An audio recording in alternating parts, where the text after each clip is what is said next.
Okay, so now we're on the third tab right here, subtract, and I have my food prices again, but this time I have a coupon. So here's the price, here's the coupon. So I need to know the sale price to subtract.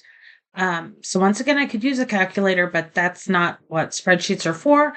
So let's do this. I'm going to click in this cell in cell B or D2, and I'm going to put a formula in. So I have to start with an equal sign.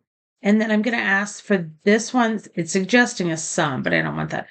I'm going to click B1 and I'm going to type the minus and then click on C2 and hit enter.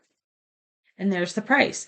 Now I could go through and do that for all of them, but I could click on the top one and click where the end of the column is. And I'm going to click on Control D and it'll use the same formula all the way down so that you know what the price is.